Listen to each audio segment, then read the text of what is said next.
ప్రస్తుతం ఎన్నికల ప్రచారంలో భాగంగా నిర్మల్లో ప్రధాని నరేంద్ర మోదీ మాట్లాడుతున్నారు. లైవ్ చూద్దాం. दोनों जब सामने हैं तब इस पूरे क्षेत्र में राम जी गोंड की प्रेरणा साफ साफ नजर आ रही है। ये जो मैं जन सैलाब देख रहा हूं, जहां जहां मेरी नजर पहुंच रही है, लोग ही लोग नजर आ रहे हैं जो अपने आप को राजनीति के तिस्मारखा मानते हैं, जो अपने आप को राजनीति के बड़े ज्ञानी मानते हैं, वो आकर के यहां देख लें, तेलंगाना में बीजेपी की सरकार बन रही है। तेलंगाना आज सकला जनुला सौभाग्य तेलंगाना, इसके निर्माण के लिए बीजेपी के साथ खड़ा है पूरा तेलंगाना। तेलंगाना कह रहा है, तेलंगाना में पहली बार बनेगी बीजेपी सरकार। मेरे साथ बोलेंगे आप लोग? मैं बोलूंगा, उसके बाद आपको बोलना है बनेगी बीजेपी सरकार। क्या बोलना है? बनेगी बीजेपी सरकार। ठीक है? तेलंगाना में पहली बार बनेगी बीजेपी सरकार। तेलंगाना में पहली बार बनेगी बीजेपी सरकार। तेलंगाना में पहली बार बनेगी बीजेपी सरकार। तेलंगाना में पहली बार बनेगी बीजेपी सरकार। మొదటిసారి తెలంగాణలో బీజేపీ ప్రభుత్వం ఏర్పాటు కానుంది.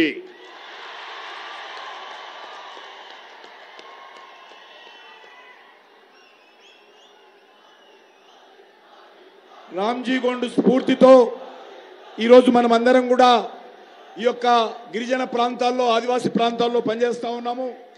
కానీ కాంగ్రెస్ నేతలు సుల్తాన్ తరా పరిపాలన, బీఆర్ఎస్ నేతలు నిజాం తరా పరిపాలన ఈరోజు మనకు అందిస్తున్న విషయము చూస్తా ఉన్నాము. అందుకే రామ్జీ గోండ్ స్ఫూర్తితో మనమందరం ముందుకెళ్లాల్సినటువంటి అవసరం ఉంది. సకల జనుల సౌభాగ్య తెలంగాణ నిర్మించడానికి మనమందరం ప్రయత్నం చేయాల్సినటువంటి అవసరం ఉంది. తెలంగాణలో మొదటిసారి భారతీయ జనతా పార్టీ పూర్తి మెజార్టీతో అధికారంలో రానున్నదని ఈరోజు మనం చేస్తా ఉన్నాం. నా కుటుంబ సభ్యులారా, बीआरएस ने आपको सिवाय विश्वासघात के कुछ नहीं दिया है। आज तेलंगाना हजारों करोड़ के कर्ज में डूबा हुआ है। आज तेलंगाना की पहचान हजारों करोड़ रुपए के इरिगेशन स्कीम से होती है। अपनी कार की स्टीयरिंग किसी और पार्टी को थमाकर यहां के मुख्यमंत्री फार्म हाउस में शिफ्ट हो गए हैं। केसीआर को आपके बच्चों के भविष्य की चिंता नहीं है। केसीआर को सिर्फ अपने बच्चों की, अपने परिवार के भविष्य की चिंता है। क्या तेलंगाना को ऐसा मुख्यमंत्री चाहिए जो जनता से मिलता नहीं? क्या तेलंगाना को ऐसा मुख्यमंत्री चाहिए जो जनता को मिलता ही नहीं है? ऐसा चाहिए क्या? ऐसा मुख्यमंत्री चाहिए क्या? उसे हटाओगे कि नहीं हटाओगे? निकालोगे कि नहीं निकालोगे?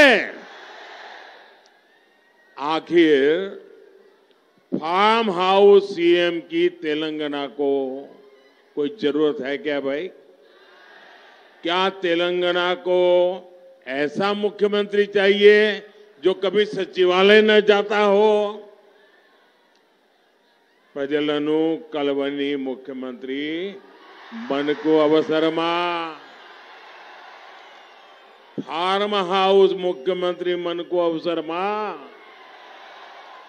सचिवालय आने की बेलनी मुख्यमंत्री मन को अवसरमा।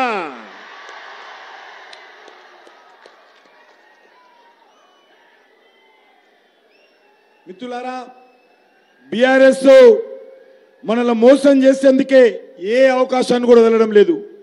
ఇయాల తెలంగాణ లక్షల కోట్ల రూపాయల అప్పులో మునిగింది.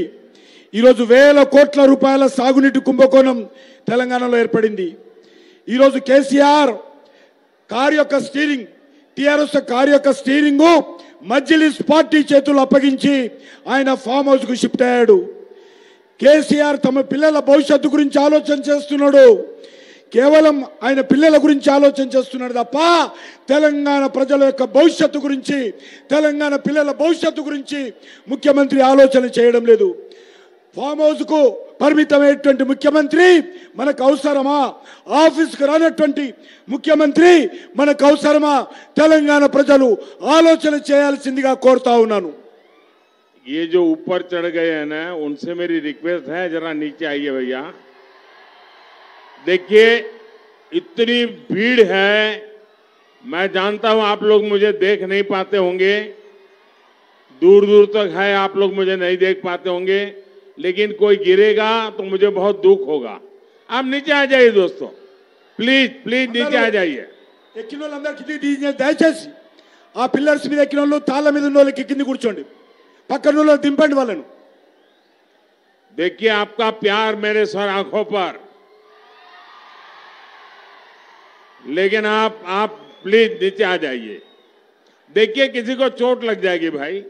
अब भीड़ इतनी ज्यादा है, आप मुझे नहीं देख पाते हैं, मैं इसके लिए तो क्षमा मांगूंगा, लेकिन मेरे दिल की बात आप तक पहुंचाऊंगा.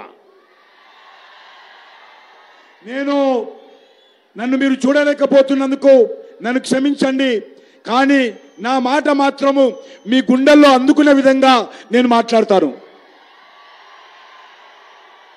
मैं कब से देख रहा हूं ये बच्ची तिरंगा झंडा लेकर के ऐसे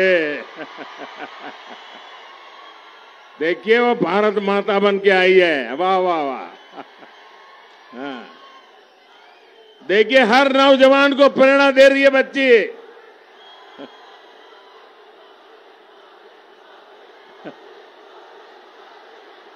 शाबाश शाबाश बेटे. नमस्ते नमस्ते.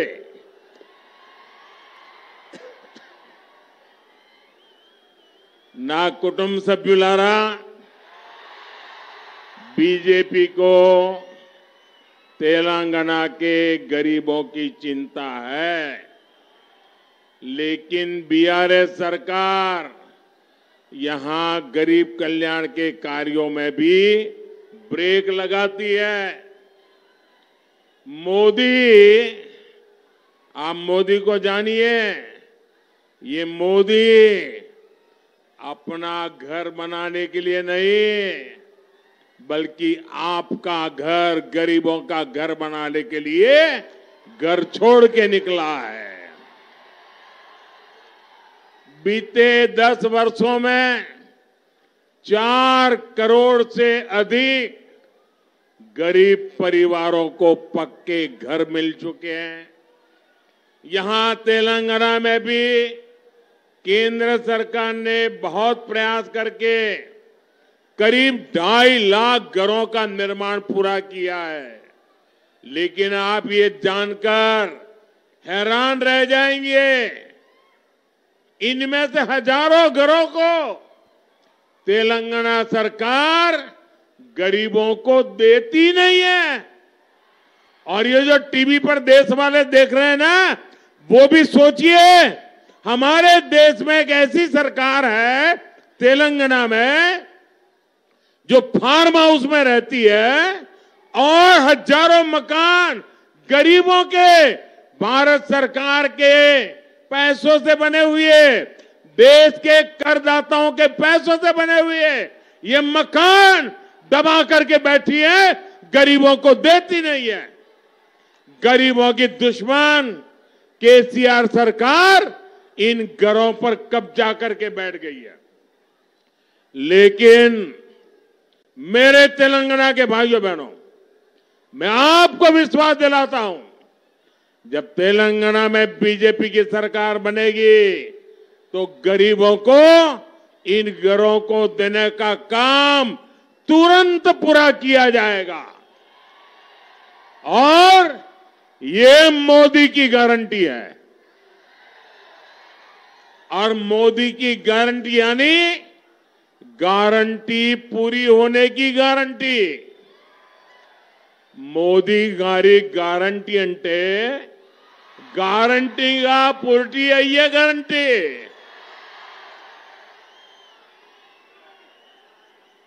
మిత్రులారా, ఈరోజు భారతీయ జనతా పార్టీ తెలంగాణ ప్రజల గురించి ఆలోచన చేస్తూ ఉంది. కానీ ఇక్కడ తెలంగాణ ప్రభుత్వము పేద ప్రజల సంక్షేమానికి వస్తున్నటువంటి కార్యక్రమాలను అడ్డుకుంటా ఉంది. మోదీ అనేటువంటి వ్యక్తి ఎవరైతే ప్రధానమంత్రి గారు అంటున్నారో, మోదీ అనేటువంటి వ్యక్తి నేను ఈరోజు ప్రధానమంత్రిగా అయ్యింది నా ఇల్లు కట్టుకోవడానికి రాలేదు, నేను పేదలకు ఇల్లు కట్టియడం కోసం ప్రధానమంత్రి అయ్యాను. గత 5 ఏళ్లుగా దేశవ్యాప్తంగా 4 కోట్ల ఇల్లు కట్టించాను.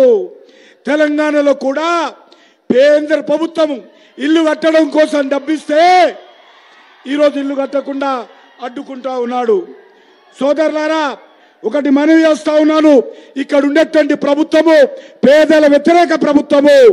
ఈ ప్రభుత్వము కట్టినటువంటి ఇళ్లను కూడా పేదలకు ఇవ్వలేదు. కేంద్ర ప్రభుత్వం ఇచ్చినటువంటి ఇల్లు కూడా కట్టి కూడా కేంద్ర ప్రభుత్వం ఇవ్వలేదు. అందుకే చెప్తున్నాడు, మోడీ గ్యారంటీ తప్పకుండా ఈ ఇళ్లన్నీ కూడా భారతీయ జనతా పార్టీ ప్రభుత్వం వచ్చిన తర్వాత అక్రమంగా తీసుకునే వాళ్ళ నుంచి తీసుకొని పేదలకు ఇస్తాము. భారతీయ జనతా పార్టీ ప్రభుత్వం అంటే పేదలకు గ్యారంటీ, గ్యారంటీ అంటే మోదీ గ్యారంటీ అని ఈరోజు మనం చేస్తా ఉన్నాం. నా కుటుంబ సభ్యులారా, तेलंगाना भाजपा ने अपने घोषणा पत्र में, संकल्प पत्र में किसानों के कल्याण के लिए प्रशंसनीय वादा किया है. निर्मल और निजामाबाद में यहां तो हल्दी की खेती बड़े स्तर पर होती है. हल्दी किसानों की बहुत पुरानी मांग को भी केंद्र की बीजेपी सरकार ने पूरा किया है. मैंने हल्दी किसानों के लिए नेशनल टर्मरिक बोर्ड को गठन की घोषणा कर दी है. आप तेलंगाना बीजेपी ने अपने घोषणा पत्र में निजामाबाद को टर्मरिक सिटी बनाने का वादा किया है और आर्मोर हल्दी के लिए जीआई टैग देने का भी वादा किया है. इससे निश्चित तौर पर निर्मल की हल्दी किसानों को भी बहुत फायदा होगा. और आपको पता होगा, कोविड के बाद पूरी दुनिया में हल्दी की मांग बढ़ी है. पूरी दुनिया को हल्दी का महत्व समझ में आया है और इसलिए आपके लिए तो ये हल्दी दुनिया में जाने का एक नया रास्ता बन गई है. మిత్రులారా, భారతీయ జనతా పార్టీ తెలంగాణ ఎన్నికల ప్రణాళికలో రైతుల గురించి అనేక కార్యక్రమాలు మేనిఫెస్టోలో ప్రకటించడం జరిగింది. అందులో నిజామాబాద్, నిర్మల్ ప్రాంతాల్లో ఉన్నటువంటి పసుపు రైతులు ఎక్కువగా ఉన్నటువంటి విషయం మీకు తెలుసు. చాలా కాలంగా పసుపు రైతుల సంక్షేమం కోసం ఈరోజు జాతీయ పసుపు బోర్డు, నేషనల్ టర్మరిక్ బోర్డు ఏర్పాటు చేయాలని కేంద్ర ప్రభుత్వం నిర్ణయం తీసుకుంది. ఇప్పుడు నిజామాబాద్ను మేనిఫెస్టోలో తెలంగాణ బీజేపీ పసుపు నగరిగా ప్రకటిస్తామని బీజేపీ ప్రకటించడం జరిగింది. అదేవిధంగా ఆర్మూర్ పసుపుకు జిఐ ట్యాగ్ ఇస్తామని ప్రకటించడం జరిగింది. దీని ద్వారా నిర్మల్ ప్రాంతంలో ఉన్నటువంటి రైతులకు కూడా మేలు జరుగుతుందని ఈ సందర్భంగా ప్రకటిస్తా ఉన్నాను. కోవిడ్ తర్వాత రైతు యొక్క ఇంపార్టెన్స్ పెరిగింది. ప్రపంచమంతా కూడా మీ పసుపు కోసం ఎదురు చూస్తా ఉంది అనే విషయాన్ని చెప్తా ఉన్నారు. నా కుటుంబ సభ్యులారా, पूरी दुनिया आजकल मेड इन इंडिया का गौरवगान कर रही है, लेकिन आप देखेंगे कि बीआरएस और कांग्रेस के नेता कभी मेक इन इंडिया की बात ही नहीं करते। यही मानसिकता है जिसके कारण निर्मल की हजारों वर्षों से चली आ रही टॉयज परंपरा, टॉयज इंडस्ट्री बेहाल हो गई।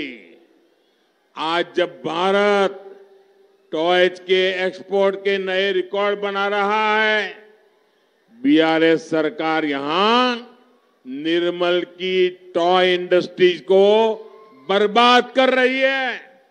यहां बीजेपी सरकार बनते ही, ये मोदी की गारंटी सुन लीजिए, आज यहां बीजेपी सरकार बनते ही निर्मल टॉयज के लिए भी विशेष अभियान शुरू किया जाएगा। నేడు యావత్ ప్రపంచమంతా కూడా మేక్ ఇన్ ఇండియా పేరు మారుమోగిపోతా ఉంది. కానీ దురదృష్టం ఏంటంటే ఏ ఒక్క రోజు కూడా బీఆర్ఎస్ పార్టీ కానీ కాంగ్రెస్ పార్టీ కానీ మేక్ ఇన్ ఇండియా గురించి మాట్లాడరు. వాళ్ళ మానసిక స్థితి మనం అర్థం చేసుకోవచ్చు. ఈ రెండు పార్టీల కుట్రల కారణంగానే, మోసం కారణంగానే, నిర్లక్ష్యం కారణంగానే వేల ఏళ్లుగా ఈ నిర్మల్కు ప్రత్యేకమైనటువంటి నిర్మల్ పెయింటింగ్స్ కానీ, నిర్మల్ కొయ్య బొమ్మల పరిశ్రమ కానీ నిర్లక్ష్యానికి గురి కాబడిందని మనం చేస్తా ఉన్నాను. నేను మోడీ గ్యారంటీ ఇస్తా ఉన్నాను, భారతీయ జనతా పార్టీ ప్రభుత్వం రాగానే ఈ యొక్క నిర్మల్ కొయ్య బొమ్మల గురించి, నిర్మల్ యొక్క పెయింటింగ్స్ గురించి పూర్వ వైభవం తీసుకొస్తాను. ఇది మోడీ గ్యారంటీ నిర్మల్ కని మనం చేస్తా ఉన్నాను. నా కుటుంబ సభ్యులారా, एक तरफ बीजेपी सरकार ऐसी योजनाएं बना रही है, फूड पार्क बना रही है, टेक्सटाइल पार्क बना रही है, लेकिन यहां बीआरएस और कांग्रेस का तुष्टीकरण अलग ही लेवल पर चल रहा है। बीआरएस तो टेक्नोलॉजी तक में तुष्टीकरण ले आई है। क्या अब भारत में धर्म के आधार पर भी आईटी पार्क बनेगा क्या? ये खेल चलता रहेगा क्या? क्या ये भारत के संविधान का सम्मान है क्या? क्या ये बाबा साहब आंबेडकर की भावनाओं का आदर है क्या? మిత్రులారా, ఒకవైపు భారతీయ జనతా పార్టీ ఫుడ్ పార్కులు, టెక్స్టైల్ పార్కుల గురించి మాట్లాడుతుంది. వరంగల్లో కూడా మెగా టెక్స్టైల్ పార్క్ మంజూరు చేయడం జరిగింది. కానీ దురదృష్టం ఏంటంటే ఈ రాష్ట్రంలో, దేశంలో ఉన్నటువంటి కాంగ్రెస్ పార్టీ కానీ బీఆర్ఎస్ పార్టీ కానీ బుజ్జగింపు రాజకీయాలు చేస్తూ ఉంది. బీఆర్ఎస్ పార్టీ ఒక అడుగు ముందుకెళ్ళి టెక్నాలజీ విషయంలో కూడా బుజ్జగింపు ఆలోచన చేస్తూ ఉంది. మీరు చూశారు, ఎప్పుడైనా భారతదేశంలో ఎక్కడైనా కూడా మతం పేరుతో ఐటీ పార్కులు పెట్టించినటువంటి పరిస్థితి ఉన్నదా? కానీ ఈరోజు కాంగ్రెస్ పార్టీ ఈరోజు తెలంగాణలో మతం పేరు మీద ఐటీ పార్కులు పెడతామని చెప్పడం ఏదైతున్నదో చాలా సిగ్గుచేటు. ఇది ఓట్ల ఆట ఆడుతా ఉన్నారు. ఇది భారత రాజ్యాంగానికి ప్రమాదకరము. ఇంత దుర్మార్గంగా కాంగ్రెస్ పార్టీ వ్యవహరిస్తూ ఉంది. నా కుటుంబ సభ్యులారా, बीजेपी का हर प्रयास है कि आपके पैसे बचें, आपकी कमाई का सही इस्तेमाल हो। पहली बार देश में मुफ्त राशन देने की योजना, मुफ्त चावल देने की योजना हमने शुरू की। और इतना ही नहीं, अब तो इसे मैं आगे 5 साल तक मुफ्त देने का संकल्प कर चुका हूं। देश के इतिहास में पहली बार आयुष्मान भारत योजना के तहत मुफ्त इलाज की व्यवस्था बीजेपी सरकार ने की। मुफ्त भोजन, मुफ्त इलाज, दुनिया भर में मुश्किल चुनौतियों के बावजूद केंद्र की बीजेपी सरकार ने पेट्रोल डीजल के दाम घटाए और बीजेपी सरकारें राज्यों में जहां जहां है, उत्तर प्रदेश हो, गुजरात हो, हरियाणा हो, महाराष्ट्र हो, गोवा हो, सब जगह पे बीजेपी की राज्य सरकारों ने वैट घटाया। लेकिन बीआरएस सरकार ने वैट नहीं घटाया, आपको राहत नहीं दी। पेट्रोल डीजल धरलू तग्गाला वद्दा। बीजेपी की सरकार बनते ही इस पर एक्शन लिया जाएगा, जनता के हित में फैसला लिया जाएगा। మిత్రులారా, మీ డబ్బులు ఆదా కావాలని భారతీయ జనతా పార్టీ ప్రయత్నం, మీ ఖర్చు తగ్గించాలి, మీకు మేలు జరగాలని భారతీయ జనతా పార్టీ ప్రభుత్వం, మీ సంపాదనంతా ఉపయోగపడాలని కోరుకుంటున్నాం. మొదటిసారిగా ప్రపంచంలో ఎక్కడ లేని విధంగా భారతదేశంలో ప్రతి పేదవాడికి 5 కేజీల బియ్యము ఉచితంగా ఇస్తున్న విషయం మీకు తెలుసు. దీన్ని ఇప్పుడే కాదు, వచ్చే 5 సంవత్సరాల వరకు కూడా ఈ దేశంలో ఉన్నటువంటి ప్రతి పేదవాడికి 5 కేజీల బియ్యము భారత ప్రభుత్వము గ్రామాలలో, కుగ్రామాలలో ఉన్నటువంటి వాళ్లకు అందించబోతా ఉన్నాము. దేశ చరిత్రలో మొదటిసారి పిఎస్ ఆయుష్మాన్, ప్రధానమంత్రి ఆయుష్మాన్ భారత్ కింద పేదలకు ఉచితంగా వైద్య సహాయం అందిస్తా ఉన్నాము. పేదవాడికి ఉచితంగా ఆహారము, పేదవాడికి ఉచితంగా వైద్యము, ఇది నా లక్ష్యము అని ప్రధానమంత్రి గారు చెప్తా ఉన్నారు. ప్రపంచవ్యాప్తంగా పెట్రోల్ ధరలు తగ్గితే భారతీయ జనతా పార్టీ ప్రభుత్వము కొంత మేరకు ధరలు తగ్గించింది. అంతేకాదు అన్ని రాష్ట్రాలు కూడా, మహారాష్ట్ర, గోవా లాంటి బీజేపీ ప్రభుత్వాలన్నీ కూడా ఈరోజు పెట్రోల్ ధరలు తగ్గించాయి. ధరలు తగ్గించినటువంటి రాష్ట్రం ఏదైనా ఉండదంటే దుర్మార్గమైనటువంటి టీఆర్ఎస్ ప్రభుత్వము, కేసీఆర్ ప్రభుత్వము అని మనం చేస్తా ఉన్నాను. అందుకే భారతీయ జనతా పార్టీ ప్రభుత్వం రాగానే పెట్రోల్ ధరలు వెంటనే తగ్గిస్తామని మనం చేస్తా ఉన్నాను. ना कुटुंब सभ्युलारा, तेलंगाना के लोगों को एक बात हमेशा याद रखनी चाहिए, बीआरएस और कांग्रेस ये एक दूसरे की कार्बन कॉपी है।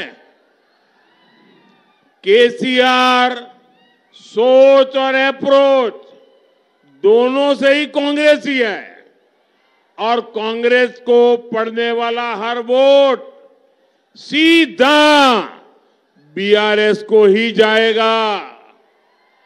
कांग्रेस को पड़ने वाला हर वोट यहां परिवारवाद, करप्शन और तुष्टीकरण को ही मजबूत करेगा। इसलिए बीआरएस के कुशासन का विकल्प सिर्फ और सिर्फ बीजेपी है, सिर्फ और सिर्फ बीजेपी है। మిత్రులారా, తెలంగాణ ప్రజలు ఎల్లప్పుడూ ఒక విషయాన్ని గుర్తుపెట్టుకోవాలని మనం చేస్తా ఉన్నాను. బీఆర్ఎస్ పార్టీ, కాంగ్రెస్ పార్టీ రెండు ఒకటే. ఒకటి జిరాక్స్ కాపీలు మాత్రమే, కాంగ్రెస్ కానీ బీఆర్ఎస్ కానీ జిరాక్స్ కాపీలు మాత్రమే. అందుకే కేసీఆర్ ఆలోచనలో, కేసీఆర్ ఎప్పుడు కూడా కాంగ్రెస్ గురించి ఆలోచన చేస్తాడు. కాంగ్రెస్ కి వేసేటువంటి ప్రతి ఓటు బీఆర్ఎస్ కి వేసినట్టే బీఆర్ఎస్ కే వెళ్తుంది. కాంగ్రెస్ వేసేటువంటి ప్రతి ఓటు కుటుంబ పాలనకు, అవినీతికి, బుజ్జగింపు రాజకీయాలకు, కువాన రాజకీయాలకు బలోపేతం చేస్తుంది. అందుకే బీఆర్ఎస్ కు సరైనటువంటి ప్రత్యామ్నాయము ఒక్క భారతీయ జనతా పార్టీ మాత్రమే తెలంగాణలో నిలబడుతుందని మనం చేస్తా ఉన్నాను. నా కుటుంబ సభ్యులారా, बीआरएस और कांग्रेस में एक और समानता है. ये दोनों पार्टियां सोशल जस्टिस, सामाजिक न्याय के बिल्कुल खिलाफ है.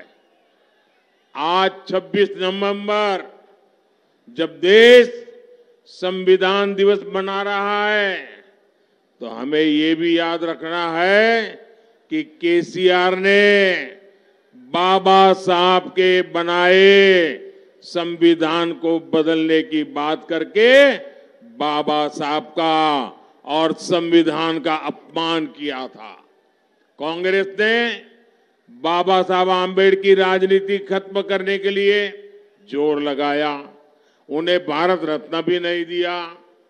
जबकि बीजेपी है जिसकी बाबा साहब के पंचतीर्थ बनाने का गर्व हासिल है, कि कांग्रेस ने यहां कभी भी एससी, एसटी, ओबीसी नेताओं को आगे नहीं बढ़ने दिया. बीआरएस ने भी दलित सीएम बनाने का वादा किया था, लेकिन केसीआर ने 10 साल सत्ता अपने पास रखी और अपने बेटे बेटियों को आगे बढ़ा रहा है. एसटी समुदाय के साथ तो कांग्रेस और बीआरएस दोनों ने बहुत बड़ा धोखा किया है. बीजेपी ने देश को पहली आदिवासी महिला राष्ट्रपति दी, लेकिन बीआरएस और कांग्रेस दोनों ने द्रौपदी मुर्मू जी का विरोध किया. మిత్రులారా, బీఆర్ఎస్ కాంగ్రెస్ పార్టీ విషయంలో ఒకటి కామన్ గా ఉన్నది. ఈ రెండు పార్టీలు కూడా సామాజిక న్యాయానికి పూర్తి వ్యతిరేకము. ఇవాళ నవంబర్ 26 రాజ్యాంగ దినోత్సవం జరుపుకుంటున్నాము. ఈ సందర్భంగా గుర్తుపెట్టుకోవాలి, అంబేద్కర్ రాసినటువంటి రాజ్యాంగాన్ని మారుస్తానని కేసీఆర్ చెప్పాడు. ఇది డాక్టర్ బాబాసాహెబ్ అంబేద్కర్ అవమానం చేయడమే కాకుండా రాజ్యాంగాన్ని కూడా అవమానమని మనం చేస్తా ఉన్నాను. కాంగ్రెస్ పార్టీ డాక్టర్ బాబాసాహెబ్ అంబేద్కర్ కు రాజకీయాలు లేకుండా అనేక రకాలుగా ఆయన మీద అవమానం చేశారు. చివరికి ఆయనకు భారత రత్న కూడా అంబేద్కర్ కు, బాబాసాహెబ్ అంబేద్కర్ కు కాంగ్రెస్ పార్టీ ఇవ్వలేదు. కానీ భారతీయ జనతా పార్టీ బాబాసాహెబ్ అంబేద్కర్ జీవితం ముడిపడినటువంటి 5 పవిత్ర స్థానాలను పంచతీర్థ పేరుతో అభివృద్ధి చేశాను. కాంగ్రెస్ పార్టీ ఏనాడు కూడా తెలంగాణలో ఎస్సీ, ఎస్టీ, బీసీ నేతలను ముందుకు రానియలేదు. బీఆర్ఎస్ పార్టీ కూడా దళితుని సీఎం చేస్తానని అన్యాయం చేయడం జరిగింది. కానీ సీఎం ఆయన కేసీఆర్ ఎవరైతే ఉన్నారో ఆయన సీఎం కావడమే కాదు, ఆయన కలలు కంటున్నాడు కొడుకును సీఎం చేయాలని. ఆయననే ప్రోత్సహిస్తున్నాడు. ఎస్టీలకు ఈ రెండు పార్టీలు కూడా కాంగ్రెస్, బీఆర్ఎస్ మోసం చేశాయి. కానీ భారతీయ జనతా పార్టీ ఒక దళిత మహిళను, ద్రౌపది ముర్ము గారిని రాష్ట్రపతి చేస్తే కాంగ్రెస్, బీఆర్ఎస్ కలిసి ఈ ట్రైబల్ మహిళ రాష్ట్రపతి కాకుండా అడ్డుకున్న విషయాన్ని మనం చేస్తా ఉన్నాను.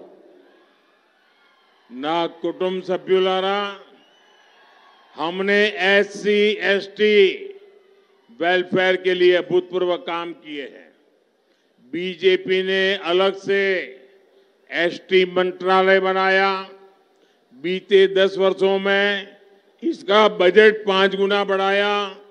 आज देश भर में जनजातीय सेनानियों के म्यूजियम बन रहे हैं. बीजेपी ने आपसे सेंट्रल ट्राइबल यूनिवर्सिटी का भी वायदा निभाया. आज आदिवासी क्षेत्रों में रोड, रेल, हाईवे, पानी, बिजली और मोबाइल नेटवर्क पर अभूतपूर्व पैसा खर्च किया जा रहा है.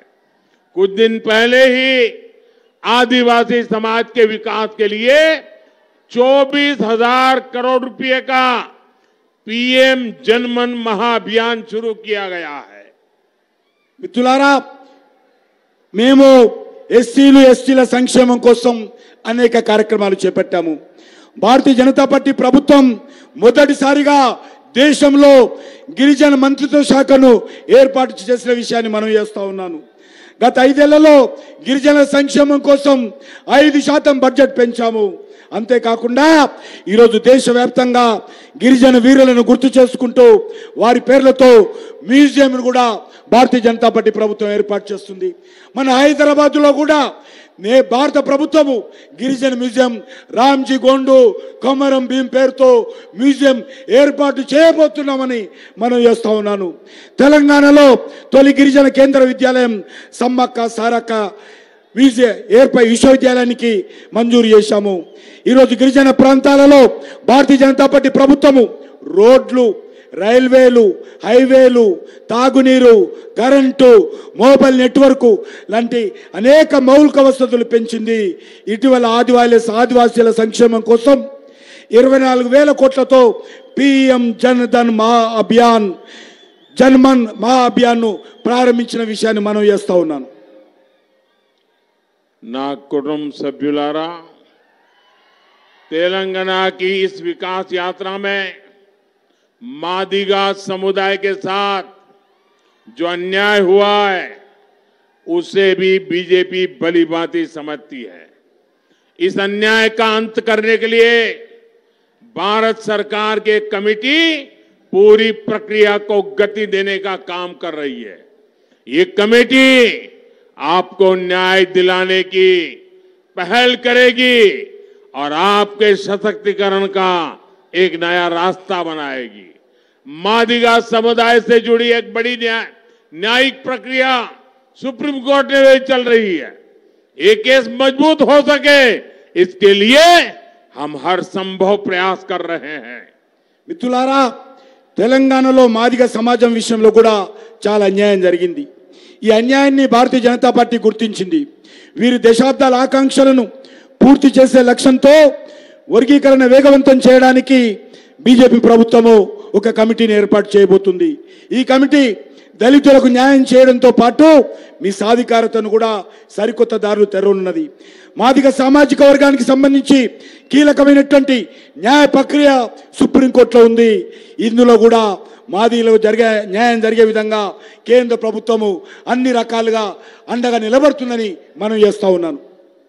నా कुटुंब सभ्युलारा, तेलंगाना में बीजेपी सरकार इसलिए भी जरूरी है ताकि आपकी जमीन पर कब्जे का खेल बंद हो. केसीआर सरकार यहां धरनी के माध्यम से भू माफिया के साथ खड़ी है. बीजेपी सरकार स्वामित्व योजना के तहत गांवों में घर और जमीन के ड्रोन से नक्शे बनवा रही है. कोशिश ये कि गरीब एससी एसटी परिवारों को अपनी जमीन और घर के कानूनी दस्तावेज मिले.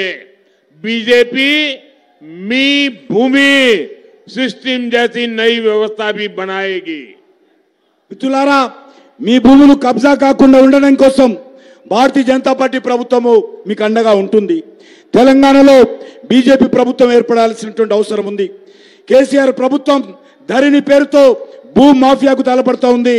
భారతీయ జనతా పార్టీ ప్రభుత్వము దేశవ్యాప్తంగా సౌమిత్ర పథకము ఏ రకంగా డ్రోన్ల ద్వారా భూ సర్వే నిర్వహిస్తూ ఉన్నామో అదేవిధంగా ఎస్సీ ఎస్టీ బీసీ పేదల భూములు వాళ్ళ దస్తావేజులు వాళ్ళకి అందించేటువంటి కార్యక్రమం భారతీయ జనతా పార్టీ అధికారంలో రాగానే ధరణి స్థానంలో ధరణిని రద్దు చేసి మీ భూమి పేరుతో ట్రాన్స్పరెన్సీతో అందరికీ న్యాయం జరిగే విధంగా కొత్త విధానాన్ని భారతీయ జనతా పార్టీ ప్రభుత్వం తెలంగాణలో తీసుకొస్తుంది. నా कुटुंब सभ्युलारा, आने वाले 5 साल तेलंगाना के लिए बहुत अहम है. आपको पता है कि 24 के चुनावों के बाद केंद्र में एक बार फिर बीजेपी की सरकार बनने वाली है. ऐसे में अगर तेलंगाना में भी बीजेपी सरकार रहेगी तो राज्य का विकास और तेज होगा। डबल इंजन की ताकत तेलंगाना को डबल ऊंचाई पर ले जाएगी। మిత్రులారా, వచ్చేటువంటి 5 సంవత్సరాలు తెలంగాణ రాష్ట్రం చాలా కీలకమైన సమయం. కేంద్రంలో మనవి చేస్తా ఉన్నా, నేను 2024లో ఏవైతే పార్లమెంట్ ఎన్నికలు జరుగుతాయో ఆ ఎన్నికల్లో ఎవరు వద్దన్నా ఎవరు కాదన్నా భారతీయ జనతా పార్టీ ప్రభుత్వము దేశంలో మళ్ళీ రాబోతుంది. ఇందులో ఏ రకమైనటువంటి సందేహం లేదు. ఇదే సమయంలో తెలంగాణలో కూడా బీజేపీ ప్రభుత్వం వస్తే కేంద్రము రాష్ట్రము కలిసి డబుల్ ఇంజన్ సర్కార్తో ఈ ప్రాంతాన్ని అభివృద్ధి చేయడానికి, దేశం ఈ అభివృద్ధిని వేగవంతంగా పరుగులెత్తించడానికి ఉపయోగపడుతుంది. కాబట్టి డబుల్ ఇంజన్ సర్కార్ను తీసుకురావాల్సిందిగా కోరుతా ఉన్నాను. मैं कुछ बातें आपसे करना चाहता हूं. हिंदी समझ लेंगे आप जवाब देंगे पक्का? तो मेरे साथ एक काम कीजिए, आपका मोबाइल फोन निकालिए, उसकी फ्लैश लाइट चालू कीजिए और मैं जो कहता हूं बोलना होगा आपको. तेलंगाना में बीजेपी सरकार बनाएंगे, बीजेपी सरकार बनाएंगे, बीजेपी सरकार बनाएंगे, बीजेपी सरकार बनाएंगे. मादिगा समाज को न्याय दिलाएंगे, मादिगा समाज को न्याय दिलाएंगे. अच्छा, मेरा एक और काम करेंगे, पक्का करेंगे. ये चुनाव वाला काम नहीं है, करेंगे, पक्का करेंगे. देखिए, काम करना है आपको. यहां से जब जाएंगे ना, तो आप जरा मोबाइल फोन का फ्लैश चालू रखिए, बंद मत कीजिए. हाँ, मेरा काम बड़ा महत्वपूर्ण है. आपको वादा करना है, करेंगे ना? एक काम मेरा करना है, ये मेरा निजी काम है. देखिए, घर घर जाना और जाकर के हर किसी को प्रणाम करना और कहना कि अपने मोदी जी निर्मल आए थे और मोदी जी ने आप सब परिवारजनों को प्रणाम कहा है, नमस्कार कहा है. ये मेरी बात पहुंचा दोगे? जरा हाथ ऊपर करके बताओ, पहुंचा दोगे? घर घर जाओगे, मेरा नमस्कार कहोगे, हर एक परिवार से मेरे लिए आशीर्वाद मांगोगे? जब हर परिवार मुझे आशीर्वाद देता है तो मुझे एक नई ऊर्जा मिलती है, नई ताकत मिलती है. आपके लिए काम करने का बड़ा हौसला बुलंद हो जाता है. और इसलिए घर घर जाएंगे, कमल खिलाएंगे, भाजपा जिताएंगे. बहुत बहुत धन्यवाद. बोलिए भारत माता की, भारत माता की, भारत माता की. शाबाश.